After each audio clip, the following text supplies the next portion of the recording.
اگر آپ کبھی ناردرن ایریاز یا کسی گھنے جنگل کے سفر پر نکلیں اور راستے میں آپ کو پرانا سنسان گیسٹ ہاؤس نظر آئے تو میری ایک بات ہمیشہ یاد رکھنا. اگر اس گیسٹ ہاؤس کا کیئر ٹیکر آپ کو یہ کہے کہ رات کو کسی بھی آواز پر دروازہ مت کھولنا تو اس کی بات کو مذاق مت سمجھنا، کیونکہ میں نے صرف ایک بار اس بات کو نظر انداز کرنے کی کوشش کی تھی اور اس رات جو میں نے دیکھا اس کے بعد آج تک اندھیرا ہوتے ہی میری نیند اڑ جاتی ہے. السلام علیکم دوستو. آج جو واقعہ میں سنانے جا رہا ہوں وہ مجھے کچھ مہینے پہلے ای میل کے ذریعے ملا تھا. ای میل بھیجنے والے نے لکھا تھا، بھائی اگر لوگ میری بات پر یقین نہ بھی کریں تو کوئی بات نہیں، لیکن میری گزارش ہے کہ اس واقعے کو ضرور سننا، شاید کسی اور کی جان بچ جائے. میں ان کا اصلی نام اور جگہ پرائیویسی کی وجہ سے بدل رہا ہوں، لیکن جو کچھ آپ سننے جا رہے ہیں وہ انہی کے الفاظ ہیں.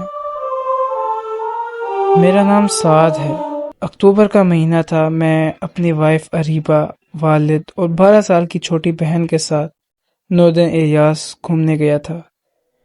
3 دن تک سب کچھ بالکل نارمل تھا. خوبصورت پہاڑ، ٹھنڈی ہوا، جھیلوں کا صاف پانی اور یادگار سفر. ہم سب بہت خوش تھے. لیکن چوتھے دن ایک ایسی غلطی ہوئی جس نے ہماری زندگی ہمیشہ کے لیے بدل دی. اس دن ہم نے فیصلہ کیا کہ واپس آتے وقت ایک شارٹ کٹ سے جائیں گے. ہوٹل کے ریسیپشنسٹ نے ہمیں روکنے کی بہت کوشش کی. اس نے کہا، سر اس روڈ پر مغرب کے بعد کوئی سفر نہیں کرتا. میں نے ہنس کر پوچھا، کیوں؟ روڈ خراب ہے؟ وہ کچھ لمحوں تک چپ رہا، پھر دھیمی آواز میں بولا، روڈ خراب نہیں، اس جنگل کی رات خراب ہے.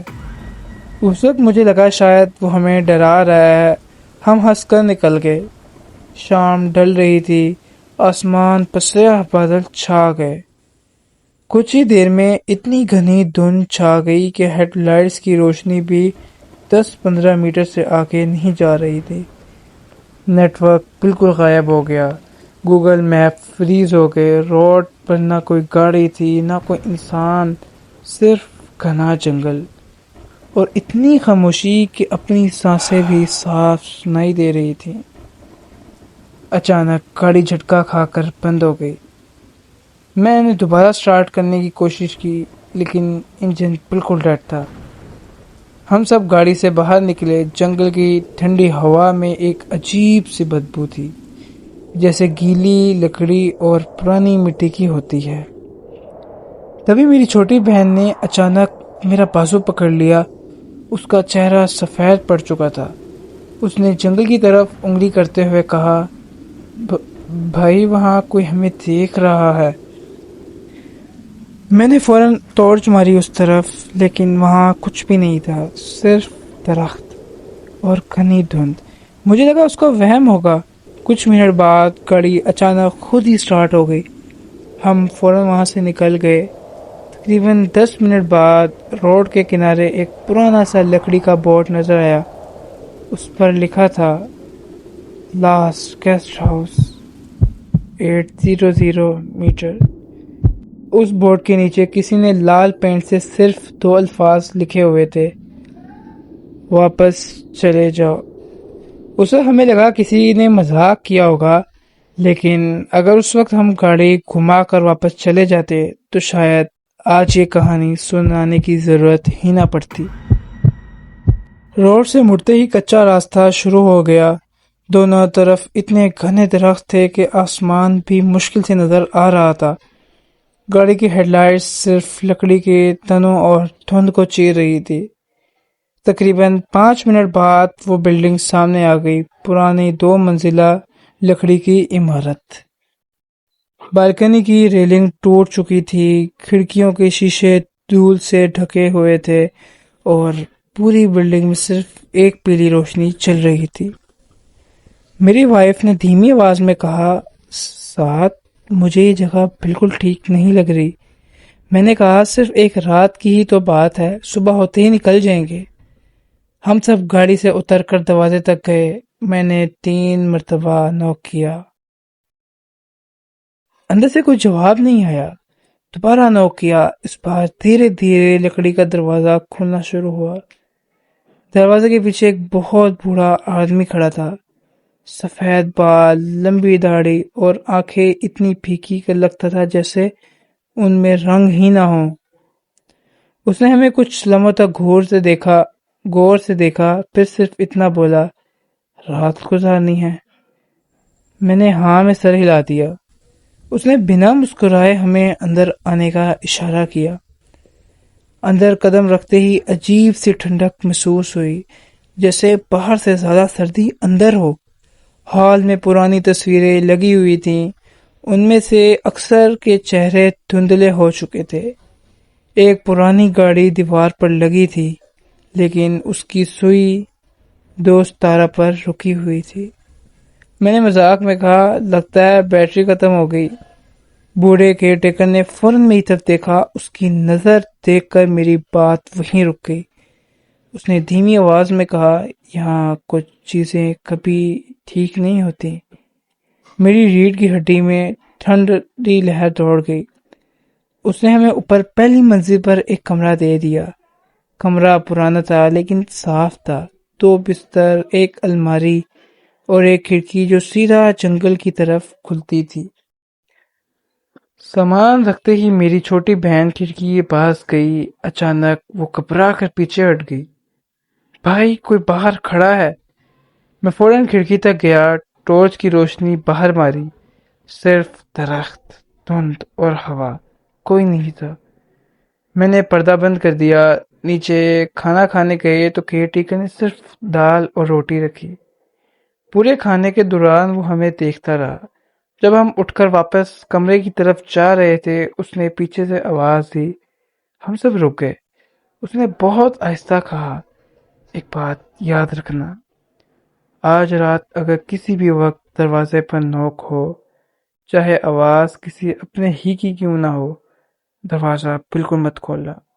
ہم سب ایک دوسرے کی طرف دیکھنے لگے۔ میں نے پوچھا، کیوں؟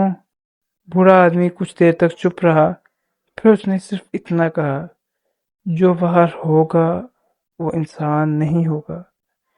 یہ کہہ کر وہ اندھیرے کوریڈور میں چل دیا۔ اس کے قدم کی آواز دھیرے دھیرے غائب ہو گئی، اور اس رات پہلی بار مجھے احساس ہوا، شاید ہم سے بہت بڑی غلطی ہو گئی ہے۔ اس رات ہم سب نے جلدی سونے کی کوشش کی، لیکن نہ جانے کیوں میری آنکھوں سے نیند غائب تھی۔ باہر ہوا درختوں سے ٹکرا رہی تھی، کبھی کسی شاخ کی چیخے سے ٹکرانے کی آواز آتی، کبھی ایسا لگتا جیسے کوئی بلڈنگ کے باہر دھیرے دھیرے چل رہا ہو۔ میں نے موبائل دیکھا، نیٹ ورک اب بھی 0 تھا، بیٹری 82 تھی۔ میں نے موبائل سائڈ پر رکھ دیا اور آنکھیں بند کر لیں۔ پتہ نہیں کتنی دیر گزری ہوگی، اچانک میری آنکھ کھل گئی۔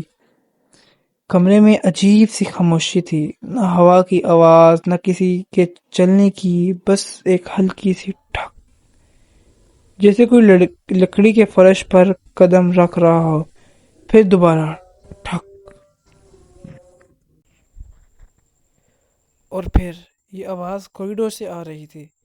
میری سانسیں تیز ہونے لگیں۔ میں دھیرے سے اٹھ کر دروازے کے پاس گیا۔ آواز ہمارے کمرے کی طرف سے آ رہی تھی، اور پھر بالکل ہمارے دروازے کے باہر آ کر رک گئی۔ 2 سیکنڈ کی خاموشی، پھر دروازے پر 3 ہلکی دستکیں ہوئیں۔ میری وائف بھی اٹھ گئی۔ اس نے گھبرا کر پوچھا، کوئی ہے؟ میں نے فوراً اس کا منہ بند کر دیا۔ مجھے کیئر ٹیکر کی بات یاد آ گئی، چاہے آواز کسی اپنے ہی کی کیوں نہ ہو، دروازہ مت کھولنا۔ ہم دونوں بالکل چپ ہو گئے۔ کچھ لمحے گزرے، پھر باہر سے ایک عورت کی آواز آئی، بہت نرمی سے، بیٹا دروازہ کھولو۔ میرا دل زور زور سے دھڑکنے لگا۔ یہ میری امی کی آواز تھی، لیکن یہ ممکن ہی نہیں تھا۔ میری امی اس سفر میں ہمارے ساتھ آئی ہی نہیں تھی۔ میری وائف نے دھیمی آواز میں کہا، یہ امی کی آواز کیسے ہو سکتی ہے؟ میں نے جواب بھی نہیں دے پا رہا تھا۔ باہر سے پھر آواز آئی، اس بار اور زیادہ اداس لہجے میں، سعد بیٹا دروازہ کھولو، مجھے بہت ٹھنڈ لگ رہی ہے۔ میری آنکھوں میں آنسو آ گئے۔ ہر لفظ میری امی کی آواز جیسا تھا، لیکن دماغ کہہ رہا تھا یہ میری امی نہیں ہو سکتی۔ میں نے ہمت کر کے کی ہول سے باہر دیکھنا چاہا۔ جیسے ہی آنکھ لگائی میرا پورا جسم سن ہو گیا۔ دروازے کے بالکل سامنے ایک عورت کھڑی تھی، سفید کپڑے، لمبے بال، لیکن اس کا چہرہ میری امی کا نہیں تھا۔ اس کی آنکھیں بالکل خالی تھیں اور ہونٹوں پر اتنی بڑی مسکراہٹ تھی کہ وہ انسانی لگ ہی نہیں رہی تھی۔ اس نے دھیرے سے اپنا سر جھکایا، جیسے اسے پتہ چل گیا ہو کہ میں اسے دیکھ رہا ہوں، اور پھر اس نے بنا آواز کے اپنا ہونٹ ہلایا، دروازہ کھولو۔ اس وقت کوریڈور کے دوسرے سرے سے کیئر ٹیکر کی زور سے چیخ سنائی دی، کھڑکی سے دور ہو جاؤ۔ اگلے ہی لمحے دروازے کے باہر کھڑی وہ شکل ہوا کی طرح غائب ہو گئی۔ لیکن کہانی ختم نہیں ہوئی تھی، کیونکہ اس رات 2 ستارہ کے بعد گیسٹ ہاؤس کے اندر صرف ہم نہیں جاگ رہے تھے۔